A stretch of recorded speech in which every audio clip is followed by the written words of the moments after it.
So, fathers, what are your thoughts on allowing children to believe in Santa Claus? Somebody is under the illusion that telling kids about Santa Claus is lying to their children, they need to read this book, Letters from Father Christmas by Tolkien, who was a trad. He was a dad, and this book is a collection of letters that he wrote impersonating Father Christmas, and he wrote them over 20 something years to his children. And he would tell them, hey, sorry, I'm late this year in writing. The polar bear who was helping me, wrap the presents, he stumbled over and ruined my house. And, and it's absolutely, he drew pictures and all that. There's some North Pole runes that he makes up. There's some different characters that he introduces in the story.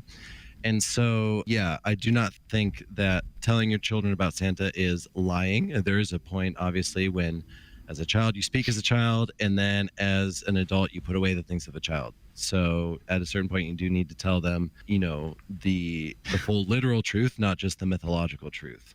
But that's just where I stand. Well, I'm not usually one to argue with Tolkien. I guess I'm a little bit more, if you take sort of the Thomistic definition of lying, which is asserting something contrary is how you have it in your mind, to see how that would play out with the Santa Claus thing would be interesting, because I think it's definitely one thing, and Thomas would allow for this, which is make believe, but that's a case where everybody knows that you're making believe. But in the case of this, it seems like only certain people know you're making believe and other people think it's true. I don't think there's anything wrong with, say, giving presents in honor of St. Nicholas or in honor of, St. Lucy or whatever the particular tradition might be. But I think, in terms of saying this was done in honor of Santa Claus, I think that's okay. But to say no, there's really this person that's when you know it's not true, but you're saying yes, this is actually true.